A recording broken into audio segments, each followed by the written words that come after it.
Assalamualaikum warahmatullahi wabarakatuh. InsyaAllah kita buka majlis kita dengan mulut kita Al-Fatihah.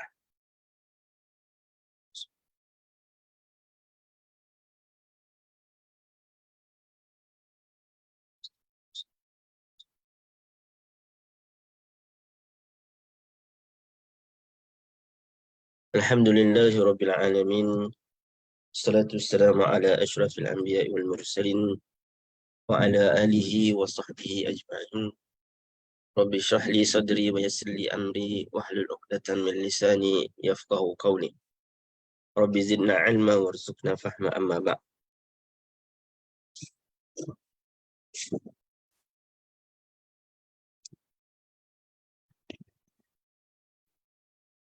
Tuan muslimin muslimat yang dirahmati Allah Subhanahu wa taala.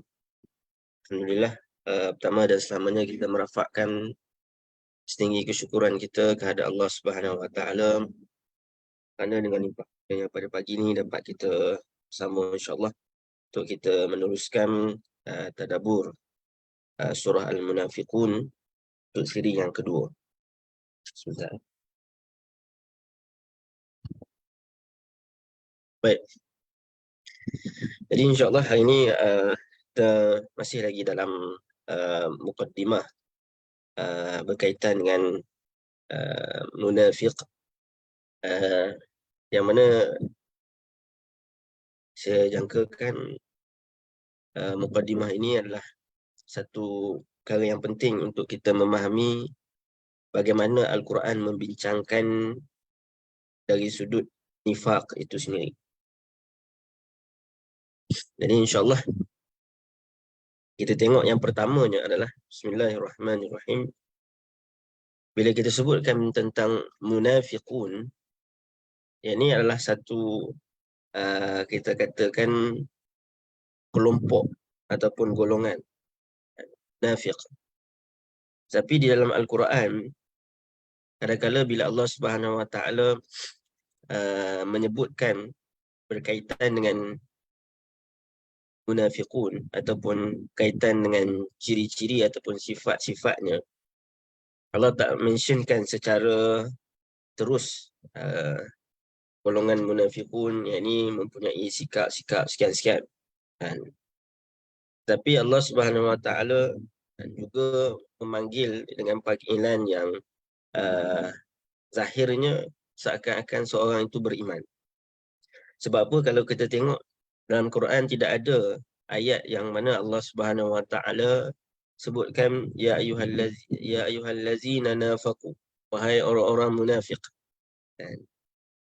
Tapi Allah ada menyebutkan sifat-sifat itu min khilal ataupun ketika mana menerangkan sikap ataupun golongan orang-orang yang memusuhi Nabi SAW. Jadi tujuannya adalah supaya kita melihat munafiqun itu bukan semata-mata golongan, tetapi apakah yang menjadikan golongan itu disebutkan sebagai munafiqun, iaitulah sifat nifaq itu sendiri. Justru itu, ini kita nak pecahkan ataupun kita nak tengok dari sudut bahasa bagaimana makna secara bahasa dan dia mempunyai kaitan dengan sikap-sikap munafiq. Yang mana sikap-sikap inilah yang kita lebih perlu memberikan perhatian supaya kita tidak mahu maknanya sikap ini ataupun sifat-sifat ini ada pada diri kita. Baik. Jadi apakah maksud nifaq kalau kita balik kepada perbahasan dari sudut bahasa? Makna nifaq yang pertama adalah mati ataupun hilang. Mati ataupun hilang. Yang ini dalam bahasa Arab disebutkan nafaqal hayy. Ya, ini maknanya kharajat ruhahu. Ya, ini disebutkan nafaqal hayy apabila sesuatu kehidupan itu dia telah mati atau hilang nyawanya.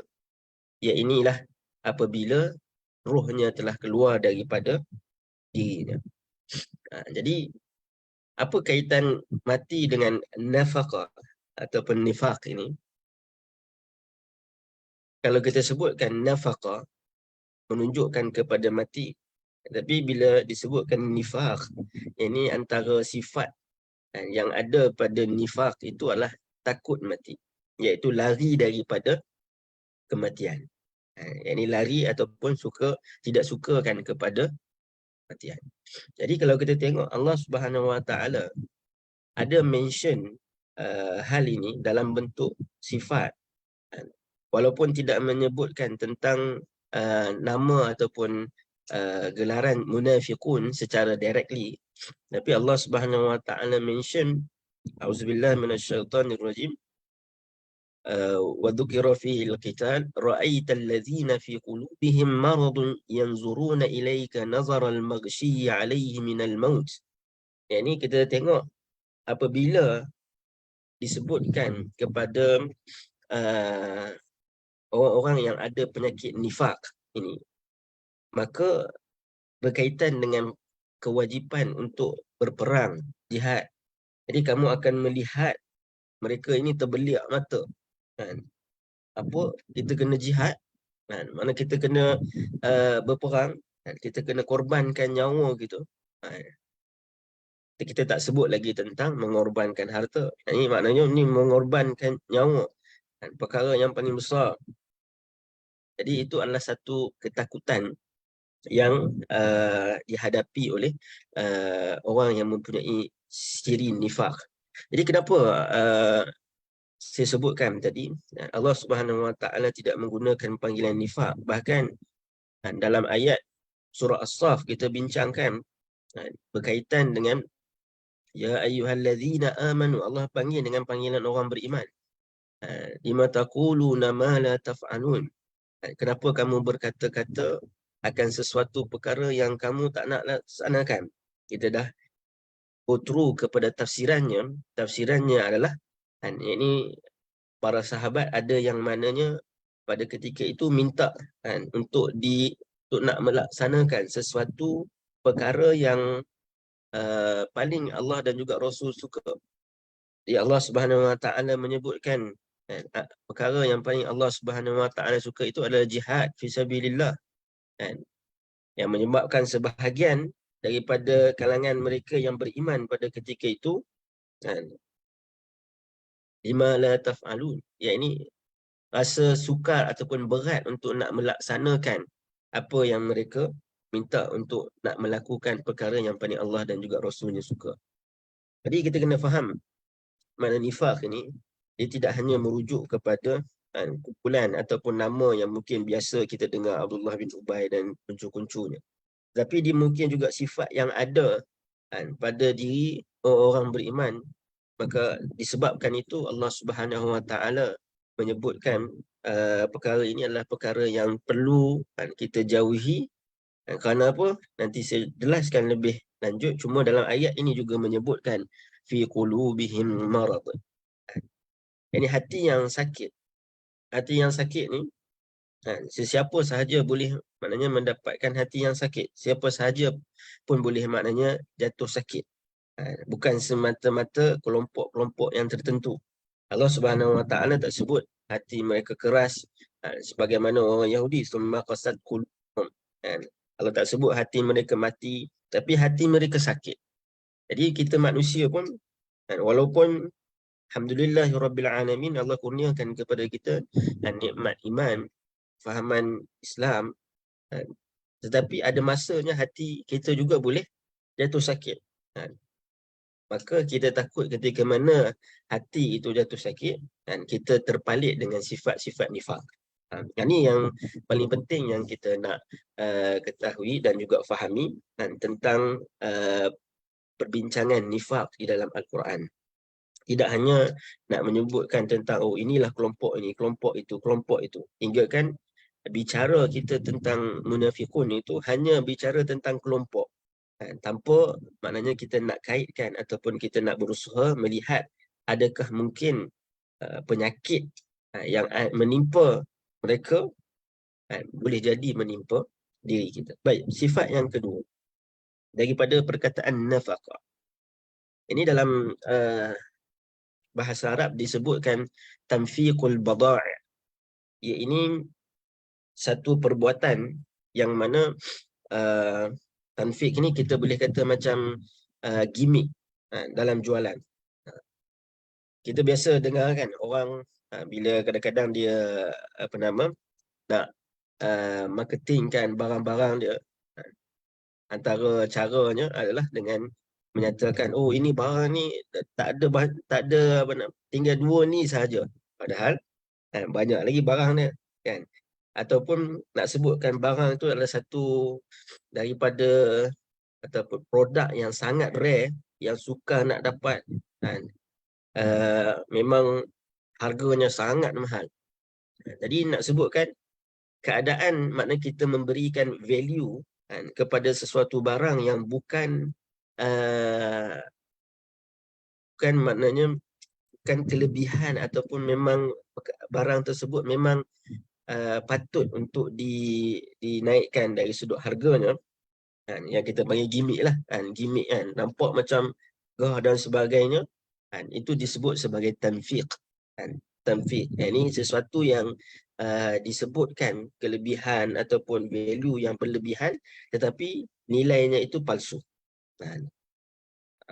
Jadi dalam jualan pun kita dilarang, maknanya kalau kita nak sebutkan, kalau barangan jualan kita lah kan, mungkin kalau ada yang berniaga kan jualan kita, kalau kita nak kata mungkin stok dah susut ke jadi kita tak boleh makna nak spesifikkan, oh ni tinggal 2 je ni, sedangkan dalam jadi dia kira menipu kan, di situ dia ada berlaku penipuan jadi tak boleh.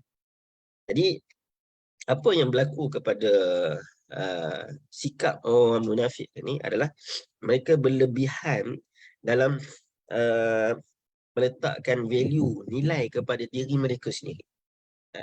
Hingga kan orang lain nampak macam, ush, dia orang ni memang hebat lah. Jadi sekarang ni pun kalau kita tengok anak-anak muda kita sekarang, dan juga mungkin sebahagian industri di dalam banyak-banyak industri kita di Malaysia ni, yang mana menggunakan gimmick dari sudut pakaian yang mahal, naik kereta yang mahal, rumah yang besar, sedangkan sebahagiannya itu adalah sewa ataupun semata-mata untuk takat gambar kan, fake life. Terima kasih Puan Ajra Sumaiyah.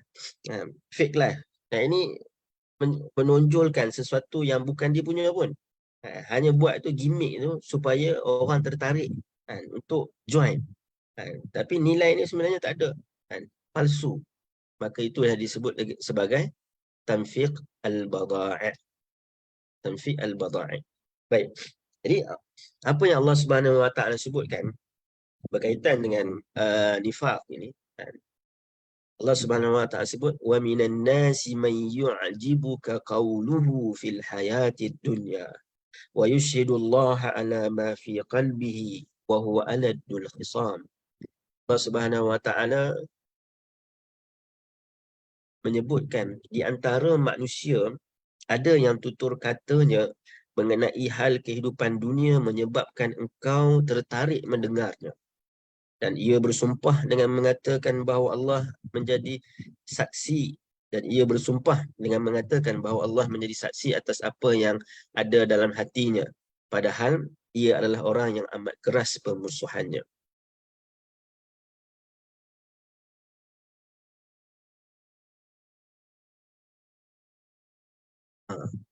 Yang dipaparkan bukan realiti pun usually. Yes, betul Puan Anis.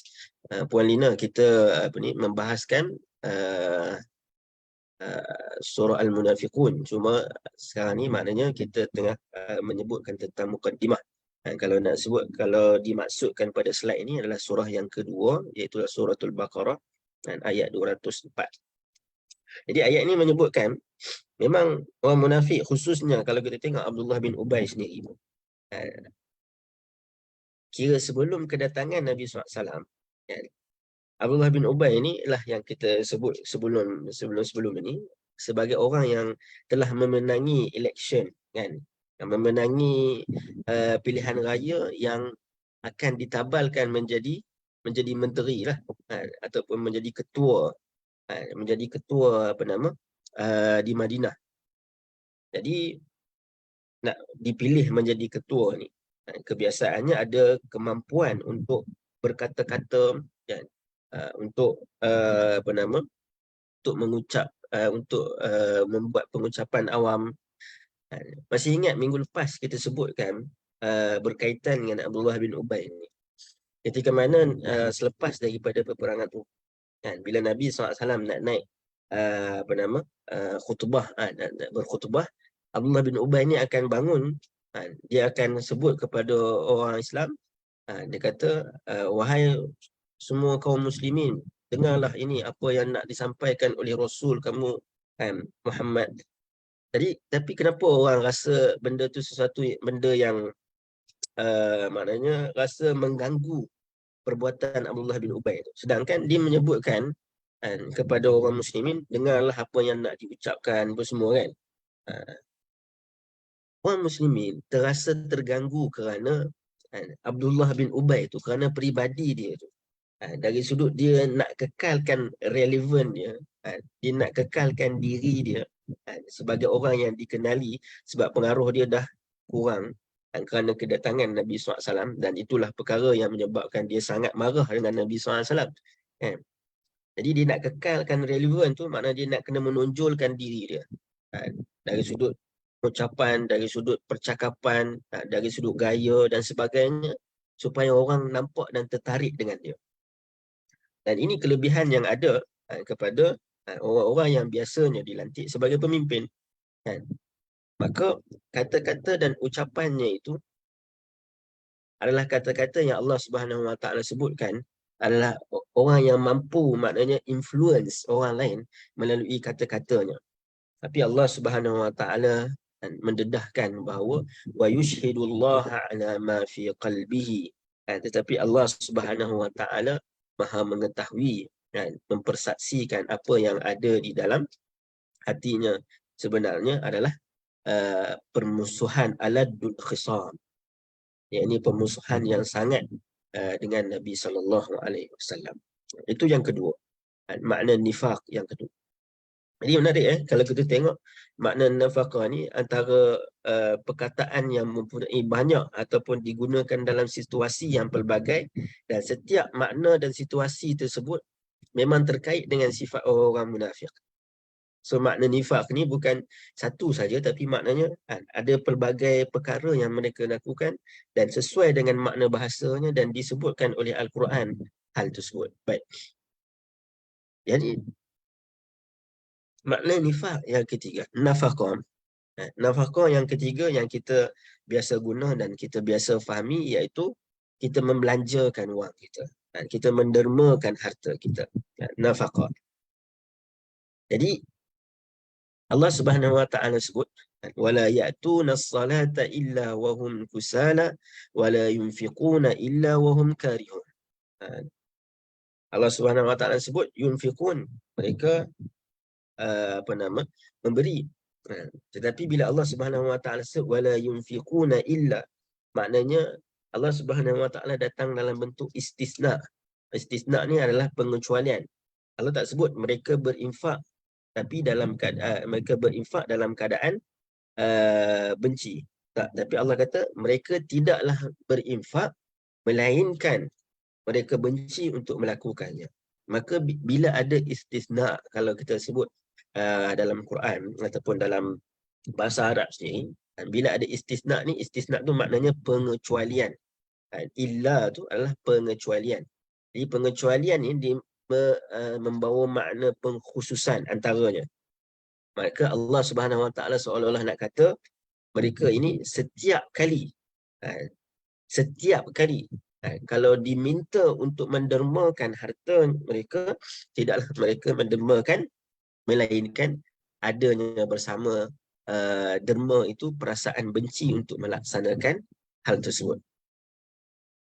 Bukan kata sekali saja, maknanya infak sekali saja mereka, lepas tu mereka okey tak, tapi setiap kali diminta.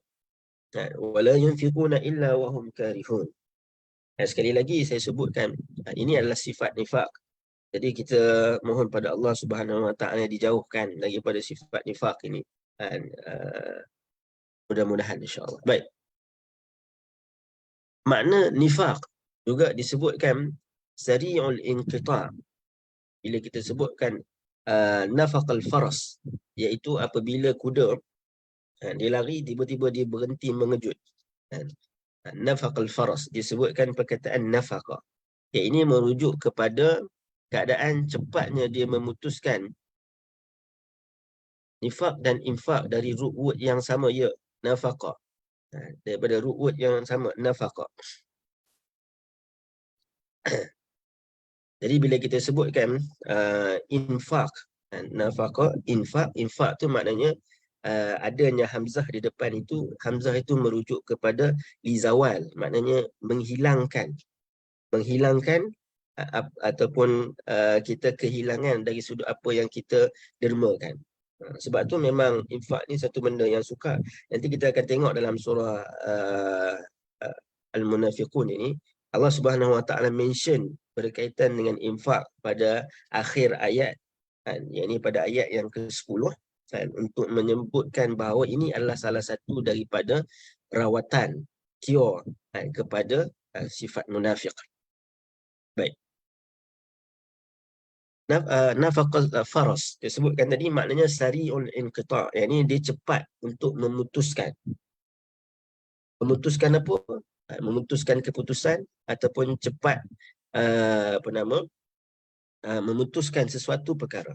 Allah Subhanahu Wa Taala sebut dalam Al-Quran pada surah Al-Maidah ayat 41, ya ayyuhar rasul la yahzunka alladhina yusari'una fil kufri minal ladhina qalu amanna bi afwahihim wa lam tu'min qulubuhum. Allah Subhanahu Wa Taala sebut, wahai rasul, janganlah engkau menanggung duka cita disebabkan orang-orang yang segera menceburkan diri dalam kekufuran. Segera yusari'un, segera menceburkan diri dalam kekufuran. Maknanya mereka ni cepat kufur terhadap apa yang Allah Subhanahu Wa Taala perintahkan. Dalam bahasa lain kita boleh kata rebel lah. Yang ni apa sahaja yang diperintahkan, tak apalah. Yang ni rebel. Tak perlulah buat ataupun memilih kekufuran, makna memilih untuk menolak apa yang diperintahkan berbanding usaha untuk melaksanakan. Ini beza di antara orang yang benar-benar beriman dengan orang yang mana adanya sifat nifaq. Kadang-kadang kita rasa ada sesuatu tanggungjawab, ada sesuatu syariat yang ditetapkan kepada kita, kewajipan yang ditetapkan kepada kita, mungkin rasa berat untuk kita nak laksanakan. Tetapi bila kita sebutkan bahawa kita berusaha untuk meningkatkan keimanan kita, maka kita berusaha untuk melaksanakan. Bukan kita cepat untuk berputus asa, kata tak apalah, tak mampulah kita nak buat, tak maulah buat, rasa menyusahkan, dan itu adalah sifat nifaq itu sendiri. Moga kita dijauh. Kemudian dalam surah Al-Maidah pula, Al-Maidah juga dalam ayat 52, Allah Subhanahu Wa Taala sebut, fataral ladzina fi qulubihim marad yusari'una fihim yaquluna nakhsha an tusibana al-da'irah. Ayat itu terpotong sikit, maaf. Pada itu engkau lihat orang-orang munafik yang ada penyakit dalam hatinya segera berusaha mendampingkan diri kepada mereka, iaitulah Yahudi dan juga Nasrani. Maknanya orang Yahudi ni mereka akan cari kat mana yang mereka boleh dapat benefit. Tak kira lah kepada siapa pun mereka pergi, mereka nak bersekongkol, asalkan mereka dapat benefit, maka mereka akan pergi. Sebab tu yang kelima, yang ni yang menarik, yang kelima, makna nafaqah itu daripada root word nafaqah membawa makna terowong. Jadi terowong ni dengan makna nafaq. Kalau kita pergi umrah, kalau kita perasan kadang-kadang kita lalu terowong kan, dekat terowong tu dia ada tulis nafaq. Nafaq nafaq qadim ke, terowong lama ke dan sebagainya. Dia akan sebut perkataan nafaq yang merujuk kepada satu lubang yang ada satu lubang yang ada dua jalan keluarnya. Terowong lah. Kan? Sebab terowong ni, bila kita masuk satu side, kita akan keluar di other side kan. Kita akan keluar di side yang lain. Baik. Kenapa terowong ini disebutkan nafak dan apa kaitannya dengan nifak? Dengan nifak iaitu sifat munafik. Baik. Jadi kalau kita tengok ada dua lubang ni. Satu untuk masuk dan satu untuk keluar kan. Kenapa ada lubang untuk masuk dan ada lubang untuk keluar? Sebab biasanya terowong ini digunakan untuk kes-kes emergency ataupun kes-kes kecemasan kan, emergency ataupun kecemasan. Contoh kalau kita tengok tempat-tempat yang pejabat kan, orang-orang besar di dunia ini. Jadi biasanya tempat mereka, kalau kita katakan White House lah, dan kita sangat yakin maknanya di situ adanya, kalau kita tengok dalam cerita pun kan, maknanya bila raja ni dia duduk dalam istana dia, kan, yang mana dalam istana dia tu mesti ada satu jalan keluar yang mana dia akan melalui terowong, dia akan keluar ke tempat yang lain. Sebab apa? Sebab kalau ada berlaku peperangan, kan, bila orang nak memusnahkan tempat tinggal dia, castle dia tu, maka takkan dia nak keluar ke pintu depan kan, ataupun nak lari ke pintu belakang, sudah pasti dikepung. Maka adanya terowong kecemasan nak lari keluar kan. Jadi ini juga boleh membawa makna takut kan. Yang kedua, makna terowong ni juga yang terkait dengan sifat nifak. Sifat nifak. Yang ni yang saya sebutkan takut. Jadi dasarkan ayat surah At-Taubah ni, ayat 57. Lau yajiduna malja'an aw magharatin aw muddakhalan lawallau ilaihim wa hum yajmahun. Kalau mereka dapat tempat perlindungan ataupun gua-gua ataupun lubang-lubang dalam tanah, nescaya mereka segera menuju ke arahnya serta melompat masuk ke dalamnya. Dan makna terowong ni juga adalah bila kita sebutkan terowong tu ada dua side kan. Maknanya side yang ni akan berbeza dengan side yang ni. Jadi kita sebutkan tadi kan, bagaimana orang munafik ni antara kerja dia ataupun sikap dia suka bermuka-muka. Pergi dekat orang ni, dia kata dia nak sokong orang ni, si A. Sedangkan si A ni bermusuh dengan B. Jadi dia pergi kat B pula, dia nak sokong B juga. Sebab apa? Sebab dia hanya sokong pihak-pihak yang memberikan benefit kepada dia. Dalam bahasa Melayu kita sebut talam dua muka lah. Talam dua muka. Semua orang ataupun orang kata makan keliling kan. Semua orang dia nak berbaik-baik, tak kira lah antara dua pihak yang dia berbaik itu musuh ke apa ke, janji dia dapat benefit. Jadi itu bila Allah Subhanahu Wa Taala menyebutkan nafaqah ataupun dalam bahasa Arab disebut nafaqah itu sebagai terowong yang menunjukkan kepada ketakutan dan menunjukkan juga kepada talam dua muka tadi yang kita sebutkan. Dan menarik juga nanti kita bahaskan berkaitan dengan bila kita sebutkan infak itu sendiri daripada perkataan nafaqah, yang mana infak, kenapa Allah Subhanahu Wa Taala sebutkan dia adalah salah satu cara ataupun amalan yang akan merawat sifat nifak itu, kerana nafak ni bila kita bersedekah, bila kita infak, di hujung surah Al-Munafiqun ini Allah Subhanahu Wa Taala sebutkan apa? Infak ni adalah salah satu amalan yang mana manusia akan rasa rugi jika tidak melaksanakan kan. Maknanya bila dah sampai kepada hari kematian, manusia akan minta untuk balik kepada Allah Subhanahu Wa Taala di atas muka bumi ni, bukan untuk solat, bukan untuk maknanya hal-hal yang lain, tapi untuk infak kan. Wa anfiqu mimma razaqnakum min qabli an ya'tiya ahadakumul maut fayaqula rabbi laula akhartani ila ajalin qarib. Kalaulah engkau boleh maknanya lambatkan sedikit umur aku ni, kematian aku ni kan. Maknanya sebab apa? Sebab nak infak. Sebab apa? Sebab bila hampir kepada kematian, manusia ni akan didedahkan ataupun ditunjukkan tentang amal yang dia lakukan. Ibarat kalau kita masuk terowong, kita masuk satu site, kita akan keluar site yang lain. Kita tak ada masuk terowong, kita akan keluar tempat yang sama kan, kita akan keluar tempat yang lain.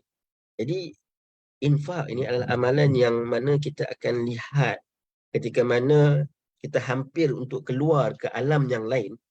Ini hampir kepada kematian, keluar ke alam yang lain, kita akan lihat betapa besarnya pahala seorang yang maknanya melakukan infak di atas muka bumi. Jadi terkait juga dengan terowong itu tadi, ataupun tempat yang mempunyai dua lubang. Baik. Kemudian yang keenam, ia ini menipu dan juga tidak tetap. Jadi kita sebutkan, kalau dalam bahasa Inggeris disebutkan cheating. Cheating ni maknanya kalau ada orang yang ada hubungan dengan seorang wanita, dia ada hubungan dengan wanita yang lain, digunakan juga perkataan nafaq, yang mana dia macam terowong juga tadi, sebab dia berkait di antara satu sama lain. Maknanya dia sebut pergi kat orang ni, dia kata dia suka orang ni, dia pergi kat orang ni, dia kata dia suka orang. Jadi menunjukkan kepada berlakunya penipuan dan juga tidak tetap. Allah Subhanahu Wa Taala sebut berkaitan dengan orang munafik, zabzabina baina zalika la ilaha ula'i wa la ilaha ula' wa man yudlilillahu falan tajida lahu sabila. Mereka berada dalam berkeadaan muzabzab. Apa muzabzab? Muzabzab ni maknanya tidak mempunyai pendirian yang tetap antara iman dan juga kufur. Mereka tidak berpihak terus kepada golongan kafir, nampak macam mereka sokong orang kafir, dan tidak juga pula berpihak golongan yang beriman. Nampak macam musuh, tapi ada juga maknanya berpihak kepada orang beriman. Dan sesiapa yang disesatkan oleh Allah Subhanahu Wa Taala, maka engkau wahai Muhammad tidak sekali-kali akan mendapat jalan untuk menyelamatkannya. Jadi Allah Subhanahu Wa Taala menyebutkan bahawa mereka ni orang yang suka menipu dan tidak tetap pendirian. Jadi ini sebahagian, kalau menarik kalau kita tengok dalam kamus, antaranya Al-Ma'ani sebutkan tentang nafaqah. Jadi banyak dibawakan makna-makna dari sudut kamus-kamus Arab yang terdahulu yang digunakan dalam pelbagai situasi ataupun keadaan ataupun pada sifat. Jadi kita tengok pada setiap keadaan ataupun sifat itu memang ada mention daripada Al-Quran apakah perangai ataupun sikap orang munafik. Jadi dia punya root word itu ada satu perkara yang sangat penting. Baik, itu dari sudut makna. Jadi kita nak lihat lebih mendalam sikit berkaitan dengan bagaimana kita nak membahagikan nifaq. Adakah kita nak sebutkan bahawa semua nifaq ataupun sifat nifaq itu sama sahaja, ataupun dia ada pembahagian-pembahagian? Sebabnya bila kita sebutkan beriman, orang-orang beriman ada pembahagiannya. Ada pembahagian orang beriman. Adakah sifat nifaq ini kita boleh katakan semuanya sama? Sebab implikasi kepada sikap nifaq ataupun perbuatan nifaq ini besar implikasi dia. Allah Subhanahu Wa Taala sebut apa? Innal munafiqina fi darki asfali minan nar. Berada di tempat yang paling bawah daripada api neraka. Jadi kita nak tengok adakah nifaq itu mempunyai pembahagiannya sebagaimana orang beriman ataupun bagaimana. Baik, pembahagian nifaq. Secara umumnya kita melihat kitab-kitab turas, antaranya tafsir Ibn Katsir dan juga pelbagai tafsir yang lain membahagikan nifaq di dalam Al-Quran itu kepada dua, iaitu satu yang terkait dengan akidah ataupun kita sebut i'tiqadi, satu lagi yang kita sebut nifaq dalam amalan. Baik, nifaq dari sudut i'tiqadi ataupun dari sudut akidah ini bermakna beriman secara luaran tetapi kufur dalaman. Manakala dari sudut amalan, iaitulah pengamalan ataupun sifat-sifat ciri-ciri yang diamalkan dalam kehidupan ataupun yang menjadi darah daging dalam kehidupan, iaitu apabila dia berbicara, dia berdusta, apabila berjanji, dia memungkiri, apabila diberi amanah, dia khianat. Maka itu adalah pembahagian nifak pada amalan. Mana perbuatan manusia, kan, bila dia janji dengan orang, dia kiri. Apabila dia berbicara, banyak pembohongan yang berlaku. Dan apabila diberikan amanah, maka dia mengkhianati amanah tersebut. Ada sebahagian ulama membahagikan nifak akidah dan amalan ini kepada nifak akbar dan nifak asghar. Nifak akbar ni adalah nifak yang berkaitan dengan akidah, dan nifak asghar ini, nifak saghir ini adalah nifak yang terkait dengan amalan. Baik, itu yang disebutkan dalam kitab-kitab terus.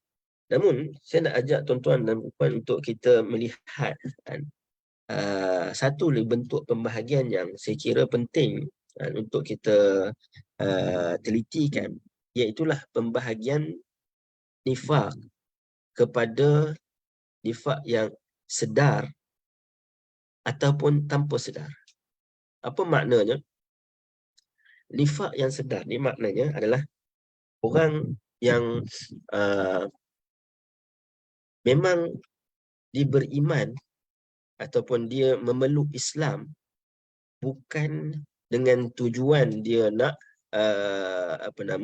tujuan dia nak beriman, tetapi dia memeluk Islam itu kerana ada benefit. Mungkin dia memeluk Islam itu kerana dia nak menjadi mata-mata perisik.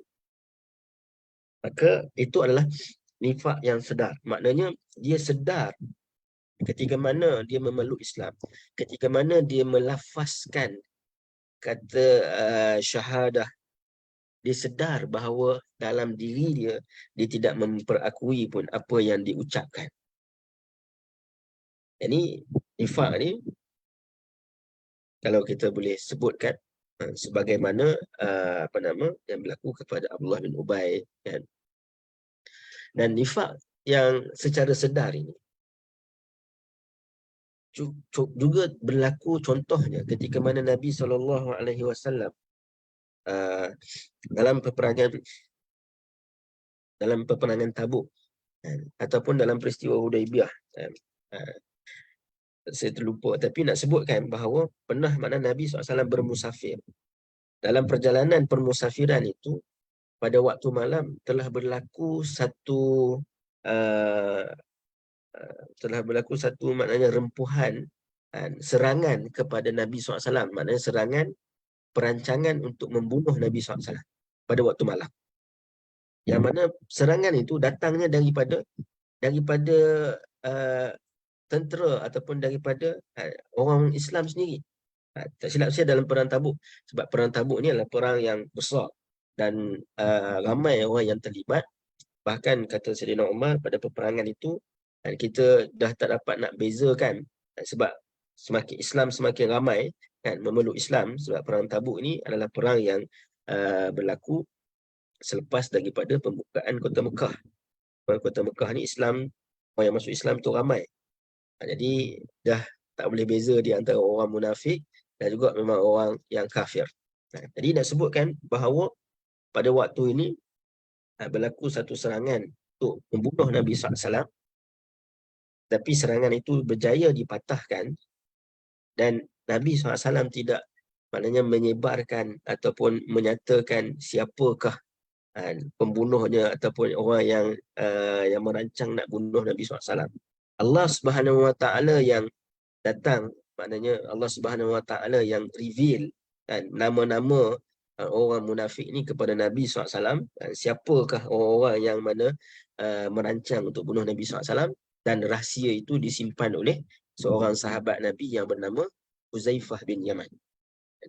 Huzaifah bin Yaman yang merekod, mencatat nama-nama. Waktu inilah yang Sayyidina Umar datang kepada Uzaifah bin Yaman, Sayyidina Umar kata, Uzaifah, dan nama aku ada tak? Sayyidina Umar, nama aku ada tak dalam ni? Kata, nama kamu tak ada, nama kau tak ada.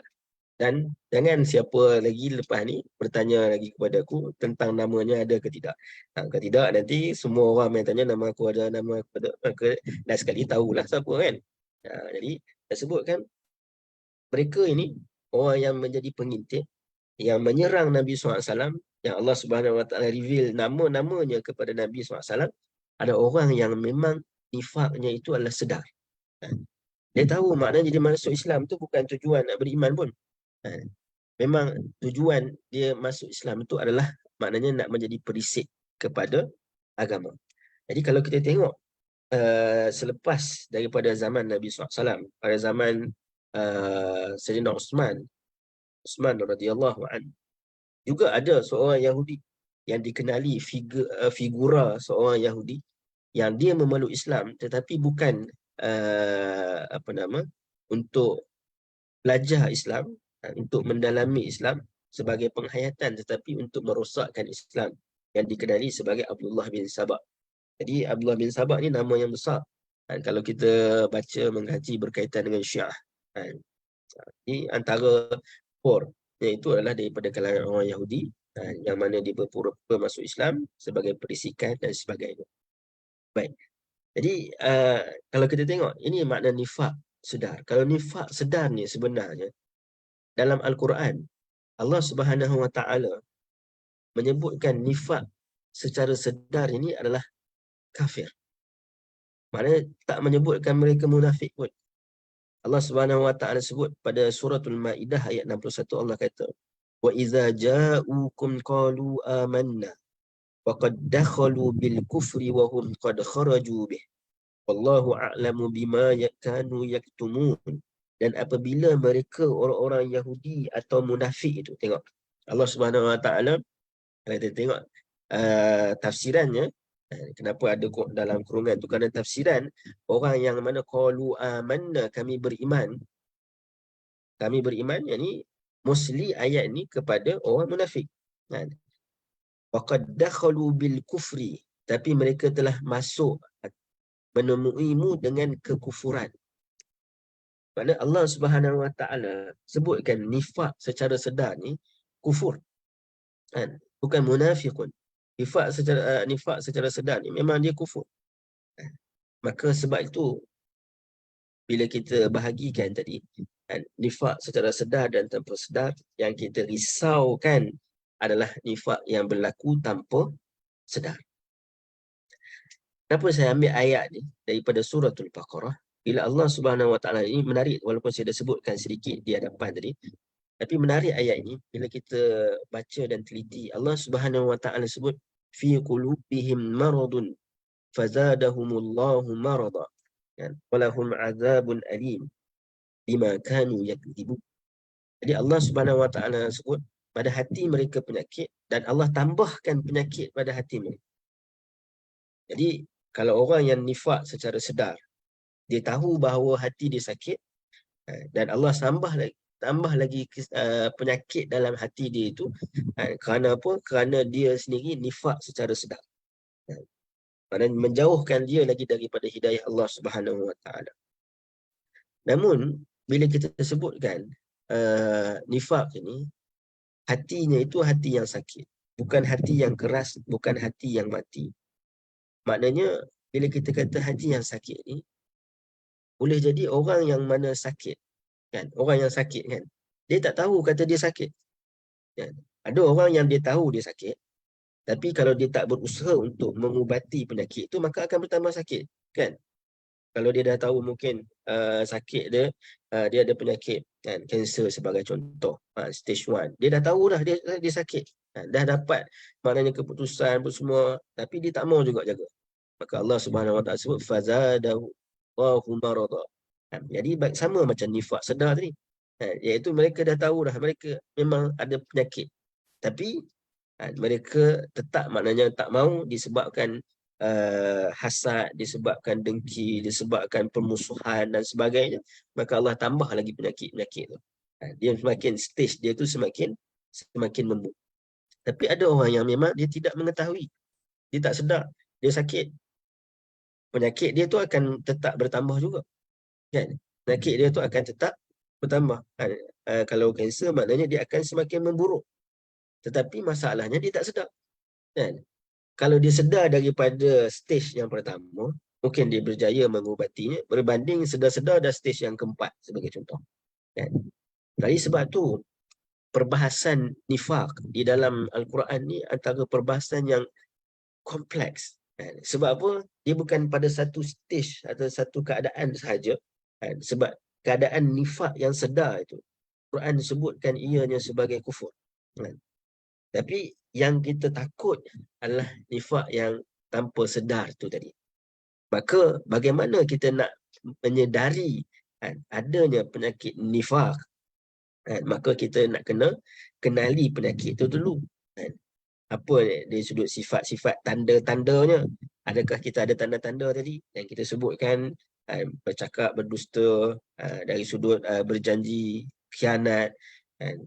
Jadi adakah ada tanda-tanda tersebut, kan? Ayatun munaf, atau kama qala Nabi SAW. Nabi SAW ayat, jadi tanda-tanda. Apa makna tanda-tanda? Bukan lagi dia munafik, tapi tanda-tanda kepada kemunafikan. Maknanya kalau kita tak mula bendung daripada awal penyakit itu, maka dia akan menjadi membara. Kena kenali penyakit dan juga peringkat-peringkatnya. Bagaimana simptomnya? Sakit, kan? Bagaimana simptom penyakit kalau kita sebutkan COVID, kan? Kalau zaman-zaman COVID dulu, kalau orang yang mungkin orang kata apa, ada simptom sikit-sikit dah, tapi disebabkan dia sedar, risau takut terkena COVID, apa yang dia buat? Terus buat test, kan? Jadi kita nakkan sebegitu, sebagaimana kita boleh pelajari dalam kehidupan sepanjang COVID kita, kita sangat nak berhati-hati, nak jaga diri daripada terkena penyakit tersebut, kan? Jadi sepatutnya kita kena ambil semangat tersebut untuk nak menjaga diri kita daripada penyakit nifaq yang lebih buruk, yang ini merosakkan akhirat kita. Kurang-kurang maknanya orang yang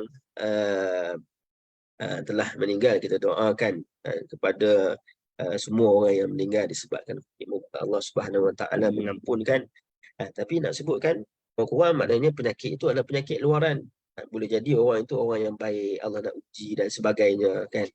Dia pun maknanya bila dah terkena penyakit itu, dia maknanya boleh diagak bilakah meninggalnya disebabkan penyakit itu, kan? Maknanya dia sempat nak bertaubat dan sebagainya, Allah bagikan kelebihan. Tapi penyakit berkaitan dengan nifak ni, penyakit dalaman yang boleh berlaku dalam keadaan kita tak sedar. Jadi kita lagi nak kena berhati-hati, nak kena tahu simptomnya dan juga cara nak mengubatinya. Bagaimana nak mengubati penyakit ini? Pertama sekali nak kena kenali dulu tadi, kan? Kita dah kenal, dah tahu simptom, dah tahu kesan. Dia macam mana nak mengubati penyakit tersebut? Kalau kita terkena penyakit dan bila mana dah ubati, sudah tentu kita nak mencegah daripada penyakit itu datang semula, kan? Jadi ia pelbagai lapis, kan, untuk kita pelajari berkaitan dengan sifat-sifat nifaq. Baik.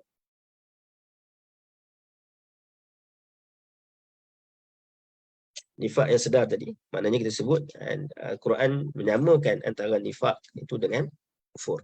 Baik. Kemudian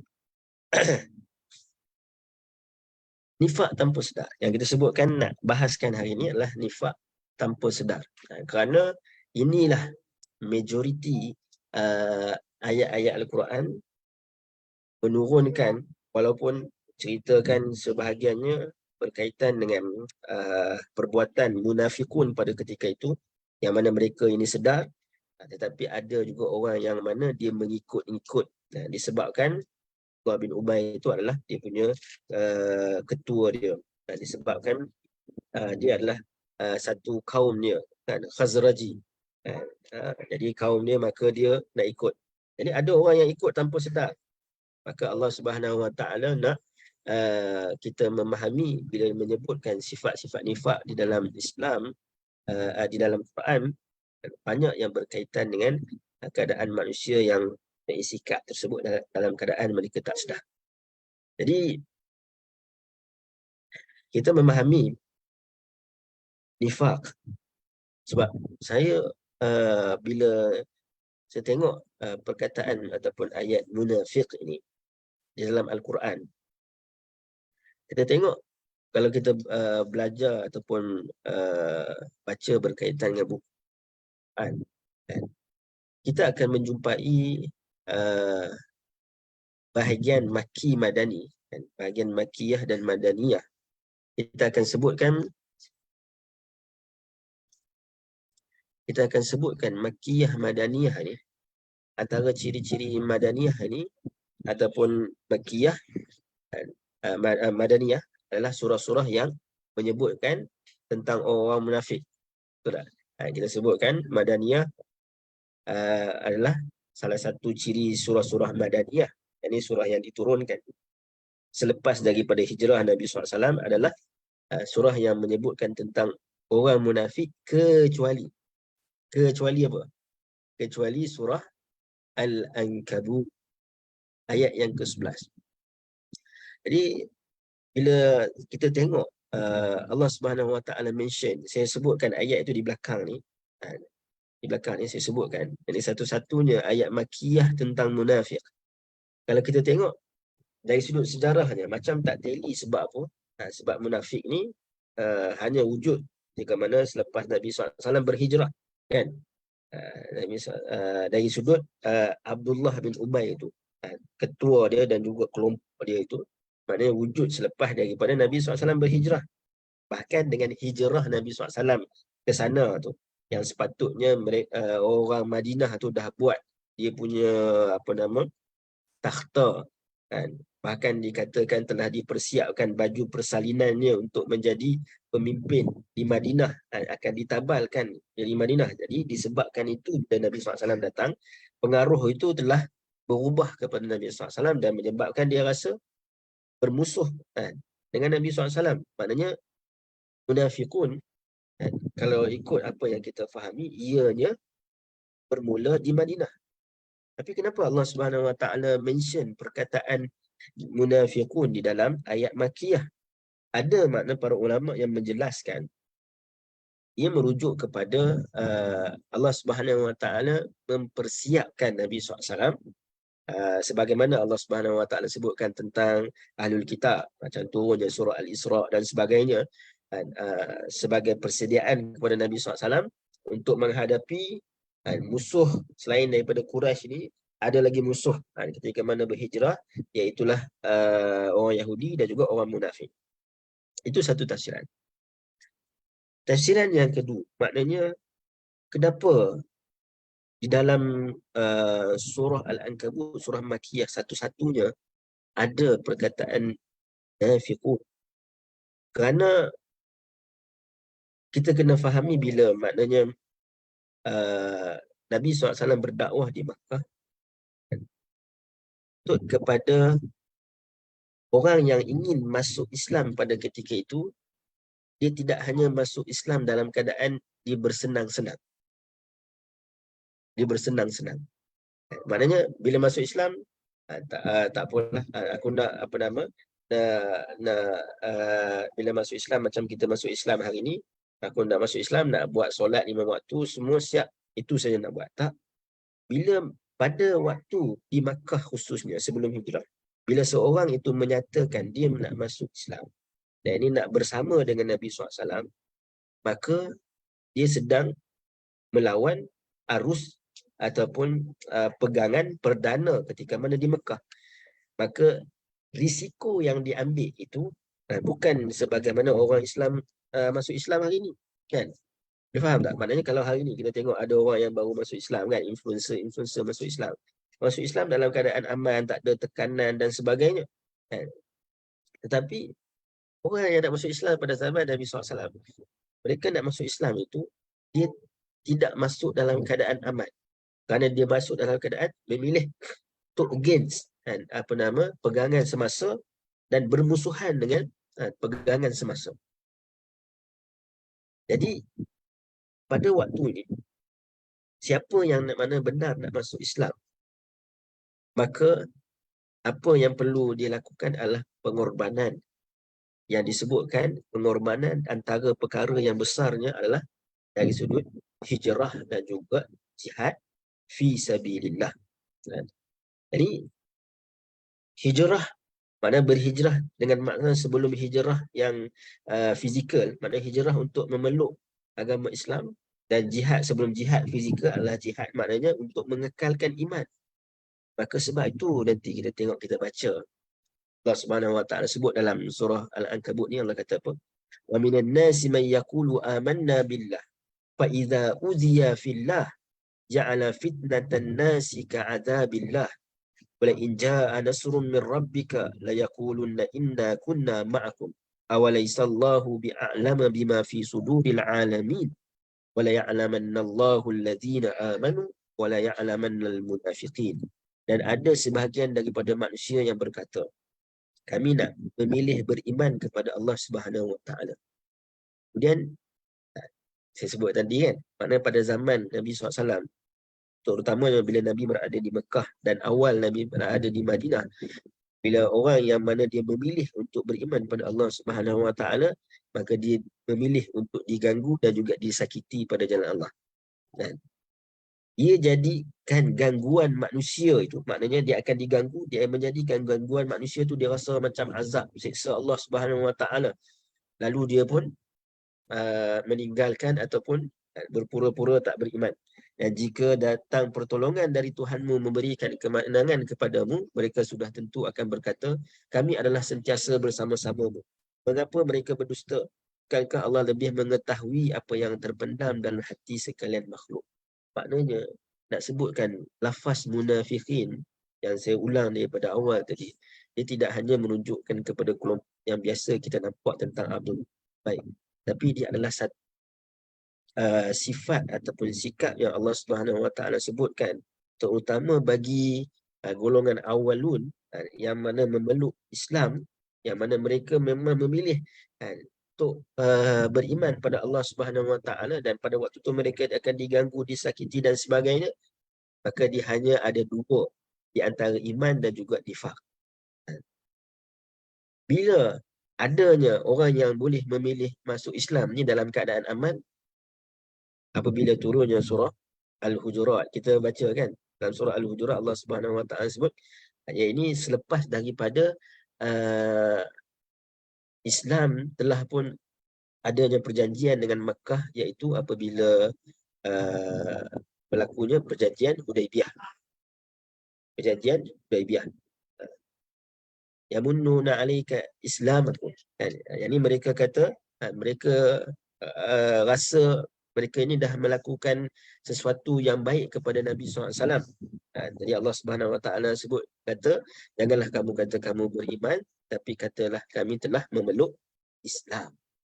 Jadi kerana apa? Kerana masuk Islam mereka itu adalah dalam keadaan bukan lagi diganggu, bukan lagi disakiti. Khususnya pada peringkat awal, kalau kita tengok, bila mana kita sebutkan orang beriman juga ada pembahagian, maka nifaq juga ada pembahagian. Kalau nifaq yang pertama itu berkaitan, orang yang beriman yang pertama itu sangat sukar dari sudut hijrahnya dan jihad fisabilillahnya, dan nifaq pada ketika itu juga adalah satu nifaq yang tinggi. Maknanya dari sudut nifaq yang dibenci, paling dibenci oleh Allah Subhanahu Wa Taala. Jadi dan ianya berterusan semasa Nabi berada di Makkah dan berhijrah ke Madinah sampailah kepada peristiwa Hudaibiyah. Selepas peristiwa Hudaibiyah, sebab sampai peristiwa Hudaibiyah ni, umat Islam pada ketika itu berada dalam kesukaran hijrah. Hijrah bagaimana? Hijrah ke Makkah, dan orang Madinah pun adalah membantu orang-orang yang hijrah daripada Makkah ke Madinah. Dan dulu ada peranannya. Jadi tuan-tuan boleh tengok dalam surah Al-Anfal, saya tak sempat nak tunjukkan ayatnya.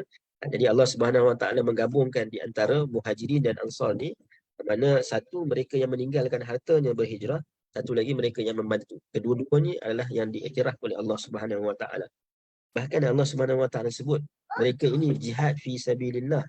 Dia kena faham di awal-awal ayat yang menyebutkan fi sabilillah ni, antara maknanya adalah untuk membebaskan kota Mekah. Antara makna fi sabilillah. Walaupun maknanya umum, sebab lafaznya umum, tapi antara maknanya ketika mana ayat jihad diturunkan adalah untuk membebaskan kota Mekah. Sebab itu bila mana berlakunya sulhul Hudaibiyah, perjanjian Hudaibiyah, maknanya dia, hijrah dan jihad itu ada, tapi dia tidak sama lagi seperti mana yang pertama. Akan nifak pada peringkat yang kedua ni pun dia agak maknanya terkait dengan beriman yang tidak sama dengan iman yang pertama, itulah juga dengan nifak. Sampailah yang ketiga apabila pembukaan kota Mekah, bila Allah Subhanahu Wa Taala sebut manusia itu masuk berbohong. Dan hari ini sebenarnya kita struggle nifak dari sudut amal soleh saja. Belum lagi makna struggle dari sudut jihad, dari sudut hijrah. Ini ada, nanti saya akan jelaskan lebih lanjut berkaitan dengan pembahagian ini insya-Allah pada ya benar, kita faham sifat nifak ni, takut kita termasuk sekali benar. Jadi kerana setiap daripada pembahagian ini dia akan ada sikap-sikap nifak ya, dan yang utama yang disebut kebanyakan dalam Al-Quran adalah yang pertama, iaitu apabila seorang itu berada dalam kesukaran dalam hijrah dan jihad. Kerana tengok para sahabat ketika mana mereka sebelum daripada perjanjian Hudaibiyah tadi disebutkan, kenapa mereka nak berjihad fi sabilillah? Kerana nak memartabatkan ibadah haji. Peranan Nabi SAW ketika mana Nabi diutuskan antaranya adalah untuk umat Islam ni berjaya melaksanakan rukun Islam yang 5, yang utama. Jadi mereka para sahabat ini sebelum daripada sulh Hudaibiyah ni, mereka berjuang, berhijrah, berjihad itulah untuk kepentingan orang lain. Nanti kita boleh kaitkan diri dengan diri kita. Maknanya kalau kedudukan yang pertama ini adalah ketika mana mungkin kita ada join NGO, kita ada join parti ke, kita ada join apa-apa badan-badan yang terkait dengan Islam, yang mana peranannya adalah untuk serve kepada orang-orang Islam, jaga-jaga di situ juga ada sikap nifak. Yang kedua adalah berkaitan dengan apabila kita sendiri dari sudut amalan kita, amal soleh juga ada sikap nifak, sebagai contoh riak dan sebagainya. So yang banyak dalam Al-Quran itu adalah yang pertama, iaitu apabila kita diberikan peluang untuk berhadapan ataupun diberikan kepercayaan untuk untuk kita menjalankan perkara-perkara kebajikan ataupun kebaikan yang berkaitan dengan agama. Di situ lebih banyak perkara-perkara dan mudah sifat nifak ni nak masuk. Jadi insya-Allah kita akan perjelaskan lebih lanjut insya-Allah. Kita akan masuk ayat yang pertama pada minggu akan datang insya-Allah. Jadi saya nak sebutkan kesimpulannya berkaitan dengan pembahagian nifak ini. Apabila kita sebutkan orang beriman itu berbeza dia punya pembahagiannya, maka sikap nifak tu juga berbeza dalam setiap pembahagian tersebut. Yang mana yang paling buruk adalah sikap nifak apabila berada dalam orang yang melaksanakan kerja-kerja Islam untuk orang lain, berbanding nifak dalam amal-amal soleh untuk diri sendiri. Nifak dalam kerja-kerja Islam untuk orang lain itu lebih besar berbanding nifak dalam amal soleh untuk diri sendiri. Yang mana kita bahagikan di antara yang pertama dan yang kedua, dan kita akan tengok selanjutnya dalam akan datang insya-Allah biiznillah taala. Wallahu taala alam. Saya mohon maaf. Insya-Allah. Biqauli hadza wa astaghfir. Assalamualaikum. Waalaikumsalam warahmatullahi wabarakatuh. Jazakallahu khairan. Terima kasih semua. Assalamualaikum.